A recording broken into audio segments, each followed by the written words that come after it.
Official lineup ng Gilas Pilipinas for Asian Games. Ready na. At grabe ang lakas nito mga ka-idol. Yan nga ang ilan sa mga pag-uusapan natin sa videos na ito mga ka-idol. Nakilala na nga natin mga ka-idol ang pinakamalakas na team sa FIBA World Cup at yan nga ang team ng Germany. At hindi lamang basta pinakamalakas na team. Gayun din naman at nakilala natin mga ka-idol ang pinakamalakas na individual player at yan nga ay walang iba kundi si Dennis Schroeder na nakakuha ngayong FIBA World Cup ng TISAT MVP mga ka-idol na nangangahulugan na siya nga ang pinakamalakas na player ngayong FIBA World Cup. Isang trivia lang mga ka-idol bago pa man makapasok itong si Dennis Schroeder sa NBA, sinasabi nga rito, Dennis Schroeder didn't even have an NBA contract when he arrived at Eurobasketball last summer.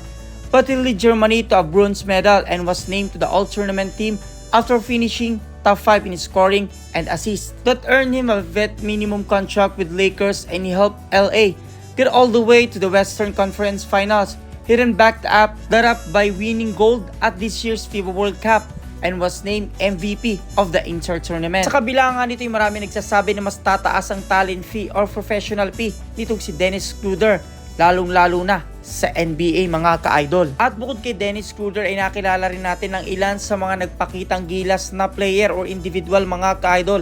At yan nga ang All-Star 5 ng FIBA World Cup. Kasama nga ni Dennis Schroeder ang kanyang kapwa NBA na si Shai Alexander ng Canada, Anthony Edwards ng USA, Bogdan Bogdanovic ng Serbia, at walang iba kundi si Luka Doncic ng Slovenia. Hindi man nakakuha ng Serbia mga ka-idol ang gold medal pero masasabi natin na talagang ang Serbia ang isa sa pinakamalakas ding team ngayong FIBA World Cup. At tila hindi naman nagpahuli ang Latvia pagdating sa coach dahil nga nakuha na kanilang coach ang pagiging best coach ni Luka Banchi mga ka-idol. Habang di naman nagpaawat ang best defensive player ng Canada na si Dillon Brooks mga ka-idol. Gayun din naman nakakuha ng award ang star player ng Australia bilang Wonder Rising Star na si Josh Giddey. At sa laban nga ng USA at Canada na marami nga noong nagsasabi na sila maglalaban sa gold pero sila nga naglaban sa bronze mga ka-idol.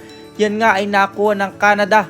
At alam nyo ba na yan ang first ever World Cup medal na nakuha ng Canada dahil na rin sa tulong ng most valuable villain ng Canada na si Dillon Brooks mga ka-idol na talaga naman nakakuha ng 39 points at 5 assists. Sa pagkatalo man ng USA kahit napakarami nga nilang NBA player mga ka-idol, sinigurado nila sa next game ng FIBA World Cup at maging sa Olympics mas papalakasin pa nila ang kanilang team. Sa laban din ng Canada at USA tila namataan nga at nanood din ang star player ng Converge Fiverr Xers sa si Jeron Teng mga ka-idol kung saan siya nga ang maswerteng nabigyan ni Shai Alexander ng Canada ng kanyang sapatos. At update din mga ka-idol kung saan minove na nga ang pagsisimula ng Commissioner's Cup na sanay sa October 15 at yan nga'y official na minove ng November 5 nga mga ka-idol dahil na rin sa paghahanda sa Asian Games. Bago pa man magsimula ang Commissioner's Cup ay tila napakarami nga nag-apply sa PBA draft na umabot na nga mga ka-idol sa 128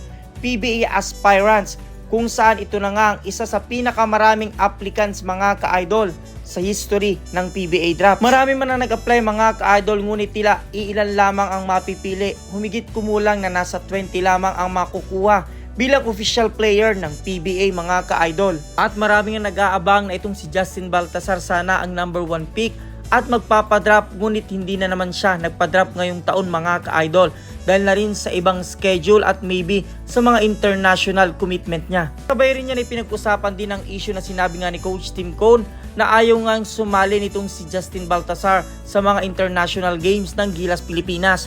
At nilinaw naman niya ni Justin Baltasar na hindi man nga lang siya nai-invite ng Gilas Pilipinas paano siya sasali. Sa kabila nga niyan ay humingi naman ng paumanhin itong si Coach Tim Cone sa kanyang mga nasabi about kay Justin Baltasar. At ito nga ay nalinaw na rin mga ka-idol. At ngayon naman mga ka-idol ay pag-usapan natin ang tila sinasabing official lineup ng Gilas Pilipinas kung saan namataan na nga ang ilan sa mga bagong or nagbalik na player ng Gilas Pilipinas na sasabak sa Asian Games. At isa na nga dyan sa nagbabalik mga ka-idol itong hustle player at dating Gilas player na si Calvin Abueva ng Magnolia Chats na sabi nga ni Coach Tim Cone, we always notice when he play for the national team, he gets locked in, harness it, and he plays extremely well. Dagdag pa ni Coach Tim Cone, Calvin was the first guy here in practice. He saw me, gave me a big hug and said, I'm really thankful that you gave me another chance with the national team. Ang isa pa sa makakasama sa lineup muli, itong si Terence Romeo, na alam naman nating legit shooter na kailangan sa ngayon ng Gilas Pilipinas. Nasabi nga ni Coach Tim Cone, Terence is really a good breakdown guy. He's a great spot up and comes off screen type of player. So we really think we can use his offensive skills. We're really excited about Terence. I think he can impact us big time. He's always a willing defender.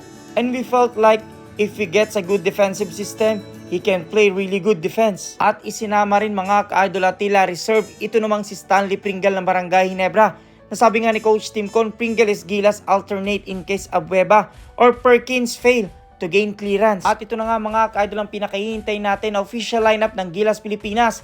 Nandyan nga itong si Justin Brownlee at Angie Kwame, Scottie Thompson, Junmar Fardo, Japet Aguilar, Terence Romeo, Calvin Abueva, Jason Perkins, Mo Tatua, Chris Newsam, Calvin Uptana, RR Pugoy, at ito nga ang alternate player na si Stanley Pringle. At sa kabilang banda, hindi pa rin malinaw kung itong si Abando mga ka-idol o Renz Abando ay makakasama sa official lineup ng Gilas Pilipinas dahil hinihintay pa nga ang sagot ng kanyang team sa Korea kung siya ay papayagan or makakakuha ng clearance na hindi mo na makapaglaro for the meantime dahil nga sa paghanda sa Asian Games. Sa ngayon nga mga ka-idol ay tila masasabi nating buo ng lineup ng Gilas Pilipinas at yan nga'y base sa mga practice nila kung saan namataan nga ang ilang mga player doon. Ngunit sa kabilang banda nga'y marami rin na nagsasabi na itong si Marcio Lassiter, Paul Lee at Arvin Tolentino ay karapat-dapat ding mapabilang sa Gilas Pilipinas. Dahil kung makikita natin mga ka-idol ang laruan ng Gilas Pilipinas, kailangan talaga nila ng legit